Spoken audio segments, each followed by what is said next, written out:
Sharing generously అనేది ఈ షునేమి పట్టణస్థురాల యొక్క హృదయంలో మనం చూస్తూ ఉన్నాం. 2వ రాజుల గ్రంథము 4వ అధ్యాయము 8వ వచనంలో, ఒక దినమందు ఎలీషా షునేమి పట్టణమునకు పోగా అచ్చట ఘనురాలైన ఒక స్త్రీ భోజనమునకు రమ్మని అతని బలవంతము చేస్తాను గనుక అతడు ఆ మార్గమున వచ్చినప్పుడల్లా ఆమె ఇంట భోజనము చేయుచు వచ్చెను. సో ఇక్కడ మొట్టమొదటిగా మనం గమనిస్తున్నది ఏంటి అని అంటే, ఆమె దైవజనునికి ఆహారము పెట్టే విషయంలో ఒక తీర్మానం కలిగి ఉంది. ఒక దైవజనునికి అంత ప్రాధాన్యత ఇవ్వడానికి గల కారణం ఏంటి అనేది తర్వాత వచనాలలో మనం చూడవచ్చు. అయితే ఎంత ఉన్నప్పటికీ కూడా పెట్టే గుణం అనేది అదొక స్కిల్, అదొక ప్రత్యేక హృదయం. ఎంత ఉన్నా పెట్టే గుణం కొంతమందికి ఉండదు. ఘనురాలైనటువంటి ఈమె జీవితంలో నుంచి మొట్టమొదటిగా నేర్పిస్తున్నటువంటి పాఠం ఏంటి అని అంటే, షేర్ జనరస్లీ అనే విషయాన్ని నేర్పిస్తూ ఉంది. దేవుడు నీకు అనుగ్రహించినటువంటి కొలది, దేవుడు నిన్ను దీవిస్తున్న కొలది, దేవుడు నిన్ను హెచ్చిస్తున్న కొలది నీవు ధారాళముగా ఇచ్చే విషయంలో ఒక తీర్మానం కలిగి ఉండాలి. ఈ సందర్భాన్ని గురించి నేను ఆలోచించిన ప్రతిసారి కూడా, లేకపోతే ప్రకటిస్తున్న ప్రతిసారి కూడా మా నాన్నగారి యొక్క ఆలోచన విధానాన్ని నేను జ్ఞాపకం చేసుకుంటూ ఉంటాను. నేను పలుమార్లు చెప్తూ ఉన్నాను, మా నాన్నగారు సేవకుడు కాదు, దైవజనుడు కాదు, అందరిలాగా ఒక విశ్వాసి. దైవజనుల పట్ల ఆయన కలిగి ఉన్నటువంటి హృదయం, ఆయనను ప్రభువు పిలిచేంత వరకు దైవజనులకి ఆయన ఇచ్చినటువంటి విలువ, స్థానం, ఇచ్చే గుణం మా హృదయాలలో ఒక గొప్ప ముద్ర వేసింది. నాన్నగారు ఆర్మీలో వర్క్ చేసేవారు కాబట్టి మమ్మల్ని ఏదో ఒక చర్చ్కి అటాచ్ చేయాలి అని ఆయన ఒకసారి సెలవులకు వచ్చినప్పుడు హెబ్రోన్ చర్చ్కి మమ్మల్ని అటాచ్ చేశారు. ఇంటి ప్రక్కనే ఉండేది హెబ్రోన్ చర్చ్. ఎంతో ఆత్మీయులైనటువంటి దైవజనులు, ఆ దైవజనుల యొక్క పిల్లలు, ఆంటీ గారు, తల్లిగారు ఎంతో అద్భుతమైనటువంటి దైవజనులు. ఆ కుటుంబానికి, ఆ సంఘానికి మమ్మల్ని అటాచ్ చేసి వెళ్ళారు. ఆ దైవజనులు అక్కడి నుంచి కొంతకాలం తర్వాత ట్రాన్స్ఫర్ అయ్యి వెళ్ళారు. మీకు తెలిసే ఉంటుంది, హెబ్రోన్ బ్యాక్గ్రౌండ్ గురించి తెలిస్తే ట్రాన్స్ఫర్స్ అవుతూ ఉంటారు కదా. అలా ట్రాన్స్ఫర్ అయినప్పటికీ కూడా ఆ దైవజనునికి ఎప్పుడు ఆ ప్రాంతానికి వచ్చినా ఇంట ఖచ్చితంగా ఉండాల్సిందే. ఆ పట్టణానికి ఎప్పుడు వచ్చినా ఖచ్చితంగా ఈ ఘనురాలు ఏ విధమైనటువంటి స్త్రీ ఏ విధంగా ఒక దైవజనుని విషయమై దాతృత్వం కలిగి ఇచ్చే విషయంలో, చేసే విషయంలో ఆమె హృదయాన్ని కలిగి ఒక తీర్మానం కలిగి ఉందో, అది నా తండ్రి జీవితంలో నేను చూస్తూ వచ్చాను. ఖచ్చితంగా ఇంట ఉండాలి, ఇంట ఉండి భోంచేయాలి, అవసరమైతే రాత్రి అక్కడ సేద తీరి తర్వాత వెళ్ళాలి. ఇంకొక దైవజనులు ఉన్నారు, అభిషిక్తులైనటువంటి దైవజనులు. వారి కుమారులు కూడా బహు బలంగా వాడబడుతున్నటువంటి దైవజనులే. ఆయన పేరు హానోక్. మీలో కొంతమంది వినే ఉండుండొచ్చు. ప్రకాశం డిస్ట్రిక్ట్, గుంటూరు డిస్ట్రిక్ట్, కృష్ణా జిల్లా ఆ ప్రాంతాల్లో బహుబలంగా వాడబడుతున్నటువంటి దైవజనులు. వారి యొక్క తండ్రి గారు యెషయా గారి దైవజనులు ఉండేవారు. ఆయన ఎంతటి అభిషేకం కలిగినటువంటి దైవజనులు అని అంటే, ఆయన నిలుచున్నాడు అని అంటే అపవాది క్రియలతో పీడించబడుతున్నటువంటి వారు ఈయన వాక్యం చెప్తూ ఉండగానే గిలగిలా కొట్టుకుని అరిచి కేకలు వేసి వారిని విడిచి వెళ్ళిపోయారు. అటువంటి గొప్ప అభిషేకాన్ని కలిగినటువంటి దైవజనులు. మమ్మల్ని మనవడు, మనవరాలు అని పిలుస్తూ ఉండేవారు. అటువంటి సహవాసాన్ని దేవుడు ఇచ్చాడు. ఆ దైవజనులు కానీ, ఆ దైవజనుల కుమారులు కానీ ఆ ప్రాంతానికి వస్తే ఖచ్చితంగా ఇంటికి రావాల్సిందే, ఇంట ఉండాల్సిందే, భోజనం చేయాల్సిందే. మరొక సందర్భం నాకు జ్ఞాపకం వస్తూ ఉంది. ఓ దినాన పెన్షన్ తీసుకోవడానికి వెళ్ళబోతున్నారు. పెన్షన్ తీసుకోవడానికి వెళ్ళబోతూ ఉన్నప్పుడు ఆయన దగ్గర కేవలం బస్ ఛార్జెస్ మాత్రమే ఉన్నాయి. అదే సమయానికి అనుకోకుండా దైవజనులు ఒక ప్రాంతం నుంచి వచ్చారు, కొద్దిసేపు ఉన్నారు. వెళ్తున్నప్పుడు ఆయన ఏం చేశారంటే, ఆయన దగ్గర ఉన్నటువంటి ఆ బస్ ఫేర్ మాత్రం ఆయన నాకు ఇచ్చి అయ్యగారికి అని చెప్పారు. నేను ఆ బస్ ఫేర్ని ఆయనకి ఇచ్చాను. ఇంకా వాస్తవానికి ఏం లేదు, ఇంకా వెళ్ళడానికి కూడా లేదు. సుమారు ఒక 20 కిలోమీటర్లు వెళ్ళాలి. కానీ ఆయన ఒక ప్రార్థన చేసుకుని వెళ్ళాడంట. ప్రభువా, నీ దాసుడు వచ్చాడు, వట్టి చేతులతో పంపించడం నాకు ఇష్టం లేదు, ఉన్నదేదో నీ దాసుని చేతిలో పెట్టాను. ఇప్పుడు నేను వెళుతున్నాను, నేను అక్కడికి వెళ్ళాలి, నా పెన్షన్ నేను తీసుకురావాలి, నువ్వు సహాయం చేయి అని ప్రార్థన చేసి వెళ్ళాడంట. వెళ్ళి బస్సులో కూర్చుని కండక్టర్తో మాట చెప్పాడంట, అయ్యా నా దగ్గర ఏమీ లేవు, నేను పెన్షన్కి వెళ్తున్నాను, మీరు సరే అంటే కూర్చుంటాను, ఒకవేళ కొద్దిగా ఆలస్యమైనా కొన్ని నిమిషాలలో నేను బ్యాంక్కి వెళ్ళి వెంటనే మళ్ళీ ఇదే బస్సుకు వస్తాను, మీరు అవకాశం ఇస్తే అని చెప్తే ఆయన సరే అని టికెట్ ఇచ్చాడు, వెళ్ళాడు. మరలా వెంటనే ఆయన వచ్చి దాన్ని చెల్లించాడు. ఇక ఈ మాట ఎందుకు చెప్తున్నాను అంటే, దైవజనుడిని గూర్చినటువంటి ఒక ఆలోచన, జనరాసిటీ, లేదా దైవజనుడికి ఇవ్వవలసినటువంటి ప్రాధాన్యత, విలువ గమనించాలి. అందరూ దైవజనులు ఒకే రకంగా ఉండరు, గమనించండి. అందరూ సేవకులు ఒకే రకంగా ఉండరు. కొన్నిసార్లు సేవకుల యొక్క గౌరవాన్ని తగ్గిస్తున్నటువంటి దైవజనులు కూడా లేకపోలేదు. మరి వారిని దైవజనులు అని ఎలా అనాలో తెలియదు నాకు. కేవలం డబ్బులకు మాత్రమే 1వ తారీఖు వస్తే ఆ 1వ తారీఖు నుంచి 5వ తారీఖు లోపు వెళ్ళేటటువంటి వారిని దైవజనులు అని ఎలా అనాలో నాకు అర్థం కాదు. గమనిస్తున్నారా? అందుకే నా జీవితంలో పరిచయలో కొన్ని ప్రిన్సిపల్స్ పెట్టుకున్నాను. ఈ సందర్భాలలో అసలు వెళ్ళకూడదు. 5 years బ్యాక్ ఒక దైవజనుడు ఒక మాట చెప్తూ వచ్చారు. ఒక పట్టణంలో ఒక డాక్టర్ గారు ఉన్నారంట. ఆ డాక్టర్ గారు ఈ పాస్టర్ గారితో ఒక మాట అన్నాడంట, నెల అయితే వచ్చేస్తారండి ఈ పట్టణంలో ఉన్నటువంటి సేవకులు అని అన్నాడంట. ఆ మాట ఈ దైవజనుడిని తాకి ఆ మాట నాతో చెప్తున్నాడు, తమ్ముడు ఇలా ఫలానా పట్టణంలో ఒక వ్యక్తి ఇలా అన్నారు అంటే, కొందరు వేస్తున్నటువంటి అడుగులు మరికొందరి నిజంగా పరిచర్య చేస్తున్నటువంటి వారి మీద కూడా పులిమేస్తుంది. నిజంగా ఇది దైవజనులకి, నిజంగా పరిచర్య చేస్తున్నటువంటి దైవజనులకి మచ్చే. మరి కొన్నిసార్లు హాస్పిటల్లో చూస్తూ ఉంటాం, ఇదేం బ్యాచ్ అర్థం కాదు. హాస్పిటల్కి వెళ్ళి ప్రార్థన చేసి ఆఫరింగ్ ఇచ్చి కానుక ఇచ్చేంత వరకు అట్లాగే గుడ్లు వేసుకొని చూస్తూ ఉంటారు కొంతమంది. ఈ సందర్భాలు చూసినప్పుడు నేను ఒకటి తీర్మానం చేసుకున్నాను, నేను ఎప్పుడైనా హాస్పిటల్కి వెళ్ళి ప్రార్థన చేయాల్సి వస్తే నేను ఇవ్వాలే కానీ అక్కడ ఉన్నటువంటి ఆ రోగి దగ్గర నుంచి, లేకపోతే హాస్పిటలైజ్ అయినటువంటి వ్యక్తి దగ్గర నుంచి ఏ రోజు కానుక తీసుకోకూడదని నిశ్చయించుకున్నాను. We stand in that principle. కారణం ఏంటి? అసలు అప్పటికే వాళ్ళ ఆర్థిక పరిస్థితుల్లో కష్టంగా ఉంటారు. చేతనైతే అది ఇవ్వాల్సినటువంటి సమయం, కానీ నా ప్రిన్సిపల్ అది, నా ఆలోచన అది, అక్కడ నుంచి తీసుకోవడం అది సరైన భావం కాదు అని. అంటే సేవకుడు వారి యొక్క విలువ ఎప్పుడైతే కాపాడుకుంటారో అప్పుడు గౌరవం పెరుగుతుంది. ఎప్పుడైతే గౌరవం పెరుగుతుందో ఈ ఎలీషా వలె ప్రత్యేకమైన స్థానం దొరుకుతుంది. అందుకే ఎప్పటికప్పుడు నన్ను గురించి నేను పరిశీలన చేసుకుంటూ చాలా విషయాలలో ఆలోచన చేస్తూ ఉంటాం. మేము ఈ సంవత్సరం మా తీర్మానం, భార్యాభర్తలుగా మేము తీసుకున్నటువంటి తీర్మానం, ఆ తీర్మానంలో నిలవటానికి దేవుడు సహాయం చేస్తూ ఉన్నాడు. ఈ సంవత్సరం మేము ఎలా ఉండాలని కోరుకున్నామంటే, ఇచ్చేవారిగా ఉండాలి అని మేము కోరుకున్నాం. ఎలా? ఇచ్చేవారిగా. అంటే సంఘంలో ఎవరైనా ఇబ్బందులు ఉన్నారా? అంతా చేయలేం, అంతా మా వల్ల కాదు, ఇవన్నీ కట్టాలిగా, కానీ కొద్దిగైనా చేయి చాపగలగాలి, కొద్దిగైనా సహాయం చేయగలగాలి, కొద్దిగైనా ఆదరించగలగాలి.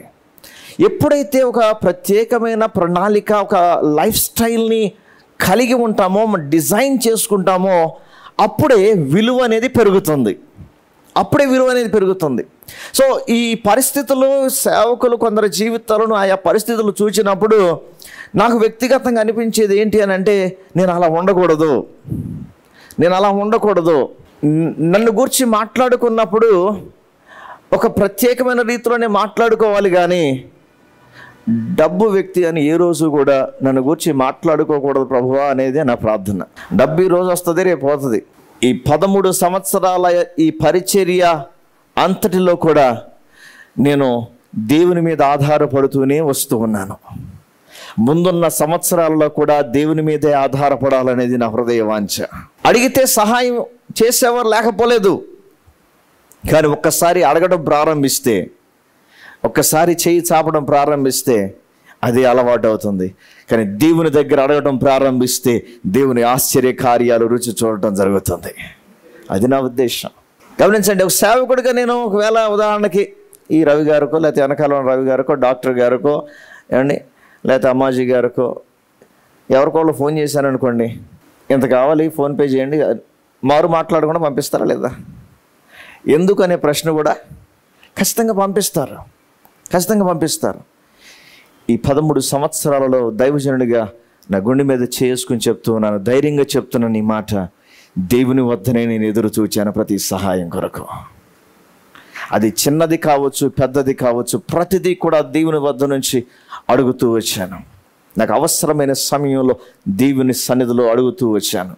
ఈ మాటలు చెప్పడానికి గల కారణం ఏంటి అని అంటే, ఎప్పుడైతే ఒక ప్రిన్సిపల్ని కలిగి ఉంటారో, ఆ ప్రిన్సిపల్ని కలిగి లైఫ్ని లీడ్ చేస్తూ దేవుని మీద ఆధారపడి ఎప్పుడైతే ముందుకు కొనసాగుతారో, షునేమి పట్టణంలో ఉన్నటువంటి ఘనురాలైనటువంటి ఆ స్త్రీ ఆ దైవజనుడికి ఇచ్చినటువంటి విలువ నేను కూడా పొందుకోగలుగుతాను.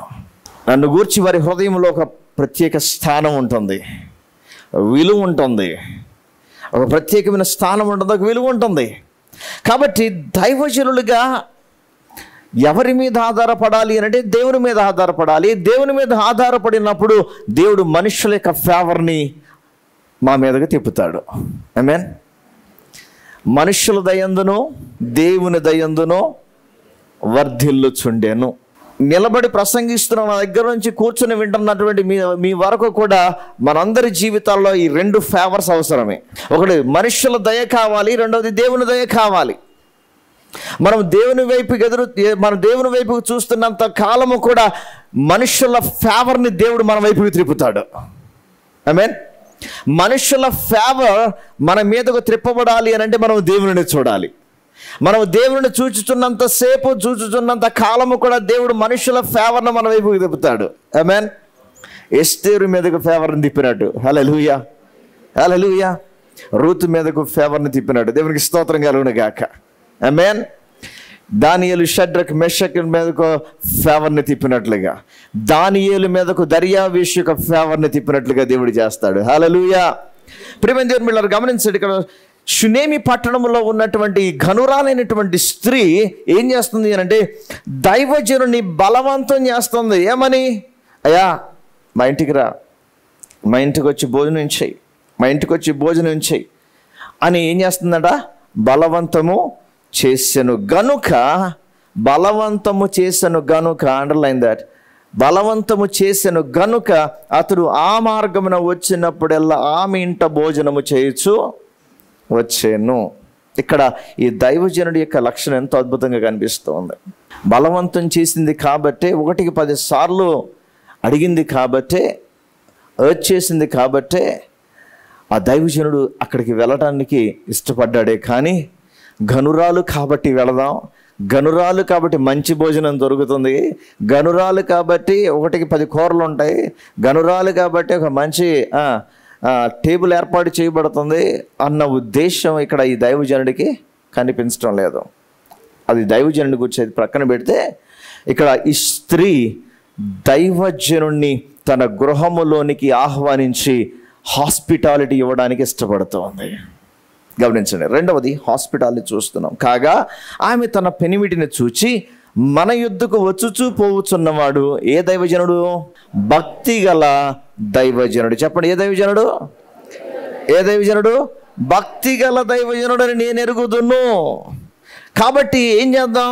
10వ వచనం, మనం అతనికి గోడ మీద ఒక చిన్న గది కట్టించి అందులో అతని కొరకు మంచం, బల్ల, పీట, దీపస్తంభమును ఉంచుదుము. అతడు మన యొద్దకు వచ్చినప్పుడల్లా అందులో బస చేయవచ్చునని చెప్పాను. ఇంకొక నూతన ఆలోచన చూడండి. తన తీర్మానాలు ఒక్కొక్కటి హెచ్చవుతూ ఉన్నాయి. ఒకటి, భోజనం పెట్టేంత వరకే ఆగిపోలేదు. కానీ ఈ దైవజనుడు వెళుతూ ఉన్నప్పుడు, ఈ మార్గమును ఎప్పుడు వచ్చి వెళ్ళినా ఈ దైవజనుడు సేద తీర్చుకోవడానికి, విశ్రాంతి తీసుకుని మరలా పరిచర్యలో ముందుకు కొనసాగటానికి ఒక మంచి విశ్రాంతి గది ఏర్పాటు చేయాలి. ఆమేన్. గమనించండి, దేవుడు మిమ్మల్ని దీవించి హెచ్చించి అత్యధికమైన దీవెనను నీవు పొందుకున్నప్పుడు షునేమి పట్టణస్థురాలు చేసినటువంటి ఈ ఆలోచన నీవు కూడా చేయి. నువ్వు 2 ఫ్లోర్లు కట్టుకుంటే 3వ ఫ్లోర్లో చక్కటి గదేసి ఇది సేవకుని కని పెట్టు. నీకు తెలిసిన సేవకులు ఆ ప్రాంతానికి ఎప్పుడు వచ్చినా ఏం చేయాలి? అక్కడ ఉండి బస్ చేసి వెళ్ళాలి. అలా అన్నానని ఎవరికి పడితే వాళ్ళకి ఇవ్వద్దు. భక్తిగల దైవజనులై ఉండాలి. వారు భక్తిగల దైవజనులా కాదా అన్నది వాక్యానుసారంగా నువ్వు పరిశీలన చేసుకో.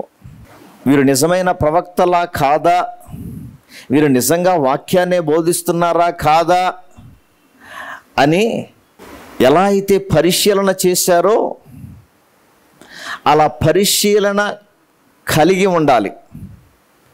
నిజంగా ప్రార్థనాపరుడేనా, నిజంగా వాక్యాన్ని ఉన్నది ఉన్నట్లుగా బోధించే వ్యక్తేనా, నిజంగా దేవుని మీద ఆధారపడే వ్యక్తేనా, నిజంగా పరిచర్య అంటే ఆసక్తి కలిగిన వ్యక్తేనా, దేవుని కొరకు సమయము అసమయం అనకుండా పరుగులెత్తే వ్యక్తేనా, నిజముగా దైవజనుడేనా కాదా అనేది నీవు వాక్యానుసారంగా నువ్వు పరిశీలించిన తర్వాతే ఆ దైవజనుడికి ఎంట్రీ ఇవ్వు.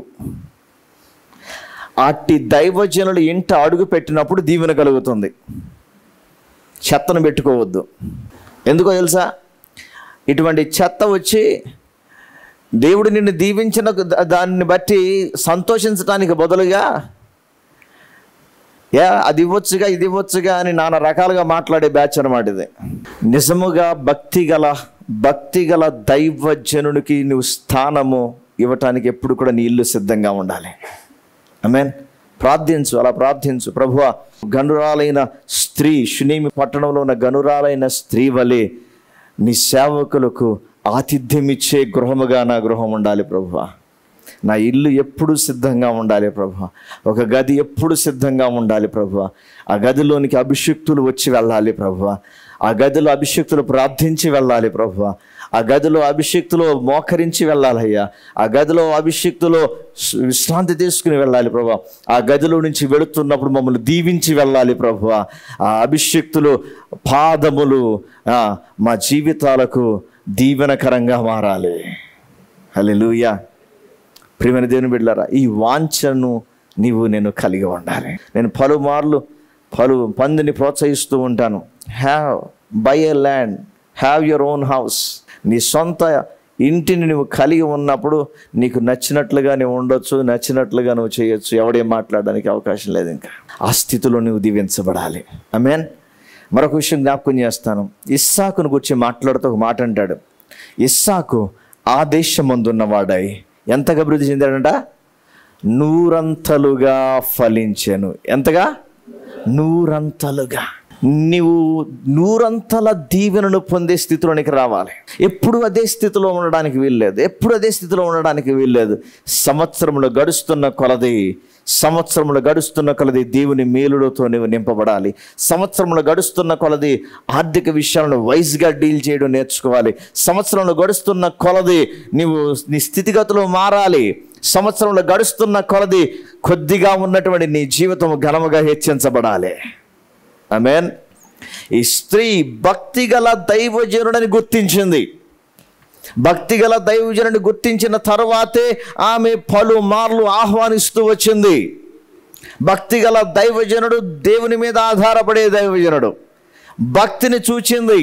ఆ దైవజనులో భక్తిని చూచింది. ఆ దైవజనులో దేవుని అభిషేకాన్ని చూచింది. ఆ దైవజనులో దేవుని ఆత్మ నడిపింపును చూచింది. 2వ రాజుల గ్రంథము 2వ అధ్యాయం నుంచి మీరు చదువుకుంటూ వస్తే ఈ దైవజనుని ద్వారా దేవుడు చేస్తున్నటువంటి కార్యాలను గూర్చి విని ఉండదు ఖచ్చితంగా. అందుకే ఈ దైవజనుడు భక్తి గలవాడు అని స్పష్టంగా ఎరిగినటువంటి స్త్రీగా ఉంది. ప్రియమైన దేవుని బిడ్డలారా, 2వది, దైవజనుని కొరకు ఒక విశ్రాంతి గదిని ముందున్నటువంటి సంవత్సరాలలో దైవజనుల కొరకు ఒక విశ్రాంతి గదిని నీ ఇంట కలిగి ఉండవు. అది నీకు దీవెన. నమ్మితే ఆమేన్ చెప్పండి. చెప్తానండి, అది నీకు దీవెన. నమ్మితే ఆమేన్ చెప్పండి. ఎందుకో మళ్ళా చెప్తాను. భక్తి కలిగిన దైవజనుడు ప్రార్థించే వెళతాడు, దీవెన విడుదల చేసి వెళతాడు, ఆశీర్వదించి వెళతాడు, ప్రవచించి వెళతాడు. దేవుని సన్నిధిలో నీ కుటుంబాన్ని గూర్చి తెలిసినటువంటి ప్రతి అవసరతలను గూర్చి దేవుని సన్నిధిలో ప్రార్థించి కన్నీరు గార్చి వెళ్తాడు. ఆ కన్నీటి ఫలం ఆ దైవజనుని మొర, ఆ దైవజనుని ప్రార్థన, ప్రవచించిన ప్రవచన వాక్కు, ప్రార్థనాపూర్వకంగా ప్రార్థిస్తున్నటువంటి మాటలలో నుంచి వస్తున్న ప్రవచన వాక్కు ఫలిస్తుంది నీ జీవితంలో. అందుకే ఒక గదిని సిద్ధం చేసుకోవాలి. ఆమేన్. ఆమె అలా సిద్ధం చేసిన స్త్రీగా కనిపిస్తుంది. ఆ తర్వాత వచనాల్లో గమనించినట్లయితే ఆశీర్వాదాన్ని విడుదల చేశాడు దైవజనుడు. ఆశీర్వాదాన్ని విడుదల చేశాడు. ఏ ఆశీర్వాదం?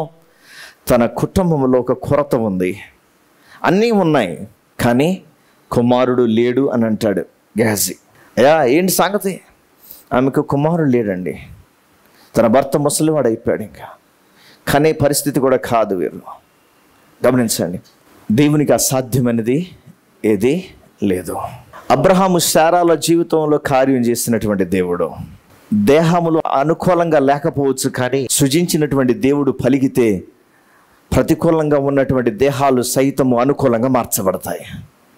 ఆమేన్. అవకాశమే లేదనుకున్నటువంటి పరిస్థితుల్లో మరలా తిరిగి లేపినటువంటి పరిస్థితులు, అది కేవలం దేవునికి మాత్రమే సాధ్యం. హల్లెలూయా. పలుసార్లు నా సాక్ష్యాన్ని చెప్తూ ఉంటాను, మరొకసారి చిన్న క్లుప్తంగా తెలియచేస్తాను. ఇక కష్టం బ్రతకడు అని సంతకం చేయించుకున్నటువంటి సమయంలో మరలా నా దేవుడు నన్ను పైకి లేపాడు. ఇప్పటికి నన్ను పైకి లేపి 7 సంవత్సరాలు దాటింది. దేవునికి స్తోత్రం. అవకాశం లేదు, ఎప్పుడైనా బాడీని తీసుకెళ్ళొచ్చు అని చెప్పినటువంటి ఆ మాటలన్నిటిని కొట్టివేసి మరలా నా దేహములో జీవమును విడుదల చేశాడు. నా దేహములో మరలా జీవాన్ని విడుదల చేశాడు. మృతుడనై ఉండవలసిన నన్ను మరలా సజీవుల సంఖ్యలో నిలిపి మరో 7 సంవత్సరములు దాటించిన దేవుడు.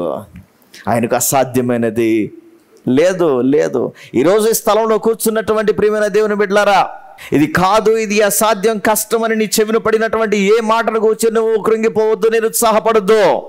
నిజమే, వైద్యులు వారికి ఉన్నటువంటి పరిజ్ఞానం బట్టి, వారు చూచినటువంటి రిపోర్ట్స్ని బట్టి అది వాస్తవమే కావచ్చు, వారు చెప్పింది కూడా అబద్ధం కాదు. It might be true, but నీ జీవితాన్ని సాక్ష్యంగా నిలవబెట్టుకోవడానికి దేవుడు ఏ స్థితిలో ఉన్నప్పటికైనాను నిన్ను లేపే దేవుడై ఉన్నాడు, పరిస్థితి మార్చే దేవుడై ఉన్నాడు, లేడి వలె గంతులు వేయినట్లుగా చేసే దేవుడై ఉన్నాడు. హల్లెలూయా. కష్టం అని అనుకోవద్దు, కృంగిపోవద్దు, నలిగిపోవద్దు. నీ జీవితంలో ఆయన గొప్ప మేలును చేయటానికి నిశ్చయముగా ఒక దినము ఆయన ప్రతిష్ఠించి ఉన్నాడు. హల్లెలూయా. ఈ గేహజీ చెప్పినటువంటి మాటను విన్నటువంటి ఎలీషా ఆమెను పిలిచి ఒక మాట అంటున్నాడు. 4వ అధ్యాయము 16వ వచనం. ఎలీషా, మరుసటి ఏట ఈ ఋతువున నీ కౌగిట కుమారుడుండునని ఆమెతో అనెను. ఆమె ఆ మాట విని, దైవజనుడు వినన ఎలినవడా, అలాగనవద్దు, నీ దాసులను నాతో అబద్ధమాడవద్దనెను. పిమ్మట ఆ స్త్రీ గర్భవతి అయి మరుసటి ఏట ఎలీషా తనతో చెప్పిన కాలమున కుమారుని కన్నెను. ఆమేన్. హల్లెలూయా. నీ నోట నుండి వచ్చు ప్రతి మాటను దేవుడు స్థాపిస్తాడు. నమ్మితామని చెప్పండి. ఆయన మీద ఆనుకొని విశ్వాసంతో నువ్వు ప్రకటించే ప్రతి మాటను ఆయన ఆమేననే దేవుడై ఉన్నాడు. హల్లెలూయా. నిర్జీవమైన ప్రతి పరిస్థితుల్లో ఎడారిలో నదులు పారునుగాక నువ్వు విశ్వాసంతో పలుకుతూ ఉన్నప్పుడు దేవుడు అక్కడ ఆ నీటి ఓటను ఉబ్బికింపజేసే దేవుడై ఉన్నాడు. ఆమేన్. మరొక సందర్భం కూడా జ్ఞాపకం చేసుకోవాలి. హన్నా ప్రార్థన చేస్తూ ఉంది. దైవజనుడైన ఏలి, యాజకుడైన ఏలి వచ్చి ఒక మాట అంటాడు, మా వచ్చే ఏడు ఇదే సమయానికి నీకు బిడ్డ కలుగుతాడు అని చెప్పినటువంటి ఆ మాట ఎలా అయితే 100% నెరవేర్చబడిందో, ఈ షునేమి పట్టణములకు సంబంధించిన ఘనురాలైన స్త్రీ జీవితంలో కూడా ప్రవక్త అయిన ఎలీషా ప్రవచించిన మాట, ప్రవక్త పలికిన మాట భార్యాభర్తల దేహములలో జీవమును పుట్టించింది, కను శక్తిని దయచేసింది. ఆమేన్. నీ దేవునికి అసాధ్యమైంది లేదు. అందుకే భక్తి గల దైవజనుల నోటి నుంచి వచ్చు మాట, భక్తి గల దైవజనులకు నువ్విచ్చే విలువ, నువ్విచ్చే ప్రాధాన్యత, నువ్వు చూచే ఆ కోణం, నువ్వు వారికి ఇచ్చేటటువంటి హాస్పిటాలిటీ ఏదైతే ఉందో దానిని బట్టి నీ జీవితంలోనికి దీవెనే కలుగుతుంది. ఆమేన్. అది ఏ కొరత అయినా ఉండొచ్చు, అది ఏ కొరత అయినా అవ్వచ్చు. దైవజనుడు ప్రార్థించి వెళ్ళినప్పుడు, దైవజనుడు విడుదల ప్రకటించి వెళ్ళినప్పుడు, దైవజనుడు ఆశీర్వాదాన్ని ప్రకటించి వెళ్ళినప్పుడు అక్కడ ప్రభువు తన సేవకుని మాటను ఆయన స్థాపించటానికి ప్రతి పరిస్థితిని మార్చివేస్తాడు. ఆమేన్. ప్రతి పరిస్థితిని మార్చివేస్తాడు. ప్రియదేవుని బిడ్డలారా గమనించండి. అప్పటి వరకు కొరత ఉంది, అప్పటి వరకు తెలియని బాధ ఉంది, అన్నీ ఉన్నాయి. కానీ ఎక్కడో ఒక చోట ఒక చిన్న బాధ అయితే ఉంది. కానీ దైవజనుడి పలికిన ఆ మాట వచ్చే సంవత్సరమున ఎలా అయితే సంతోషముగా మారిపోయిందో, మరొక సంవత్సరం దుఃఖ సంవత్సరం లేదు, మరొక సంవత్సరం బాధపడిన సందర్భం లేదు. మరొక సంవత్సరము దీవెనను పొందుకున్న, ఆశీర్వాదాన్ని పొందుకున్న, మేలును పొందుకున్న, బహుమానాన్ని పొందుకున్న సంవత్సరంగా మారింది. ఆమేన్. ఈ సంవత్సరం వెళుతున్నటువంటి కష్టతరమైన పరిస్థితులు వచ్చే సంవత్సరం ఈనాటికి ఉండబోవు. నీ జీవితంలో దేవుడు పరిస్థితులన్నిటిని కూడా నీకు ఫేవర్గా మార్చబోతున్నాడు. అవి నీ తల పైకెత్తేవిగా మార్చబడదు. నీవు ఘనపరచబడే స్థితిగా ఉండబోతుంది, నీవు హెచ్చించబడే స్థితిగా ఉండబోతుంది. ఈ సంవత్సరమే నీవు దేవుని మేలులోనికి అడుగుపెట్టే సంవత్సరమై ఉన్నది. వచ్చే సంవత్సరం ఈనాటికి ఇంకా ఇదే స్థితిలో ఉండడం దేవుని ఉద్దేశం కాదు. ఇంకా నీవు నిజముగా దైవజనుని నోటి నుంచి వస్తున్న మాట, ఇది దేవుని మాటను నమ్మి విశ్వసించి నువ్వు పట్టుకుని, ప్రభువా I believe and I believe and I believe and I hold this word and I believe that it's your word అని నువ్వు నమ్మగలిగి, నువ్వు ప్రకటించగలిగి, ఎదురు చూడగలిగినట్లయితే నీ జీవితంలో మేలును చూడబోతున్నావు. ఇప్పటి వరకు ఉన్న ప్రతి కష్ట పరిస్థితులన్నీ కూడా సంతోషకరమైన పరిస్థితులుగా మార్చబోతున్నాడు దేవుడు. హల్లెలూయా. నీ ఇంట మార్పు లేని పరిస్థితులన్నింటినీ కూడా దేవుడు మార్చి వేస్తున్నాడు. రక్షణ లేని నీ తండ్రిని రక్షణలోనికి నడిపించబోతూ ఉన్నాడు. బాధ్యత లేని నీ తండ్రిని బాధ్యతలోనికి నడిపించబోతున్నాడు. దారి తప్పినటువంటి అన్న కుటుంబమో, చెల్లి కుటుంబమో, అస్తవ్యస్తముగా ఉన్నటువంటి ఆ కుటుంబ పరిస్థితులు, ఆర్థిక పరిస్థితులు అన్నిటినీ కూడా దేవుడు మార్చివేయబోతూ ఉన్నాడు. సమాధానమును విడుదల చేయబోతున్నాడు. సమాధానం ఏలునట్లుగా దేవుడు కార్యం చేయబోతూ ఉన్నాడు. హల్లెలూయా. ఈరోజు ఈ మాట నమ్మగలిగినట్లయితే ఆనాడు షునేము పట్టణస్థురాలు పొందుకున్నట్లుగా నీవును దీవెనను పొందుకోవడానికి దేవుడు ఈ దినమే నీ జీవితంలోనికి దీవెన విడుదల చేస్తూ ఉన్నాడు. ఫలించబోతూ ఉంది. ఆమేన్. అంటే దీవెనను పొందుకోవడానికి సిద్ధపడు.